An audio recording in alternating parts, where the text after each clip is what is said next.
Your brand new iPhone deserves the best protection, and the iLune 3-pack screen protector plus 3-pack camera lens protector has you covered. Don't take risks with your iPhone. Click the link in the video description to shop now on Amazon. We've got another great example of how liberal Zionists are trying to rewrite history and silence dissenting voices, all while maintaining their own comfy bubble of moral superiority. Now, Sefi Hendler, a self-proclaimed liberal Zionist, is at it again. He claims that the Zionist movement and Israel's founding offered a humane vision for Jewish existence in the region. But here's the thing: when you're living on stolen land and oppressing your own people, humanism becomes a pretty loose term.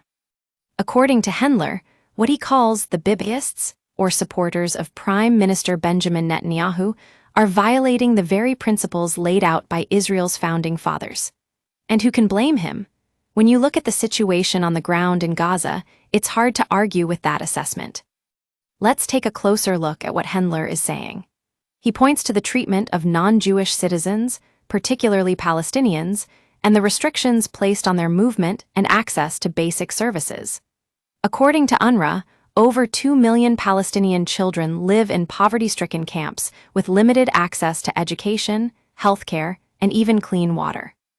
But that's not all. Hendler also notes how the Israeli government has been complicit in the suppression of dissent within its own borders.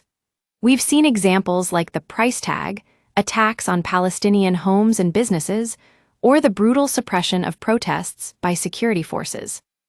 Now, some might say that this is just a matter of politics as usual, that Israel's a democracy with a long history of conflict. But what happens when you take away people's basic rights and freedoms?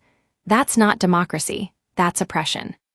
And let's be clear, I'm not saying that all Israeli policies are bad, or that everyone who supports the state is somehow complicit in its flaws.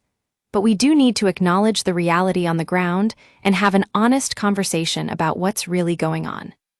At Drivo, we're committed to exploring these kinds of issues without fear of reprisal, because when you challenge the status quo, you might just find that it's not as comfortable as you thought. So let's keep pushing for a more nuanced understanding of this complex conflict and hold our leaders accountable for their actions.